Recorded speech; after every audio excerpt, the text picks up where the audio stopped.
hadal iyo gabay uu tiriyo loo xiray oo 40 cisho xiriirdiisu ka maqnayd oo aynu u dagaalanay dhammaanteen shicib iyo madaxda inta xaqa jeclaa u dagaalantay ayaa maalintu soo baxay maalintii ku xigtay waxa uu sawirkiisu ka dhex muuqday xisbigii talada hayay oo aynu u tiriyeynay inuu xirayba ayuu ka dhex muuqday sawirkaas bilaa codka cabdiraxmaan oo ka dhex muuqday xisbigii shalay u xidhnaa dadka waxay gelisay yaab marka caqliga bini'aadamku maxaa la la isticmaalayana waa la maxaa la dhahay la yaab ma laho waa loo garaabi karaa dadku inay yaabaan laakiin hal mid ma raba dadku inay ogaadaan ma waxa isbedelay cabdiraxmaan mise waxa isbedeshay dawladda iyo cidda talada haysay waxaan leeyahay cabdiraxmaan isma bedelin waxa isbedeshay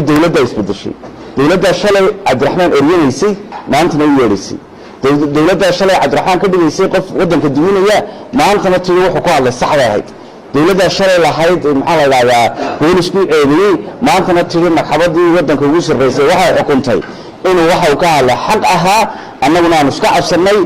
dagaalkaana uu ku adkaaday muxuu ahayd annaguna saasaan u ixtiraamayna xukunka maxkamadda iyo xiriirtul qowlkaba marka hadduu isbedel dhacay isbedel xumuud inuu isbedel wanaagsan dhacay haddii cid isbedeshayna cabdiraxmaan isma bedelina waxa isbedel wuxuu ka yimid xaggii kale ina haysatay xorriyadda inaga qaadisay oo yartay isbedel ka yimid ta kale waxaan rabaa inay dadku aad ugu fiirsadaan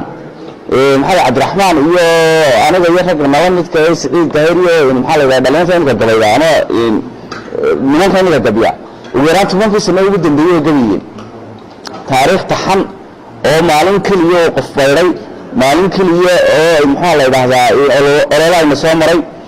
maxaa la yiraahdaa mar xisbiyadu hiilka baahnaan soo maray mar lacag la isku siiyay soo martay mar haday xitaa cid qabiilku raacaysa xamaasadda qabiilku kacsanayd lagu raacay xisbiga arrintaas soo maray way taalaa suugaantii Cabdiraxmaan Tirinayo markay xisbiyadu turtamiyeen lahaa saddexdii niman qabyaalad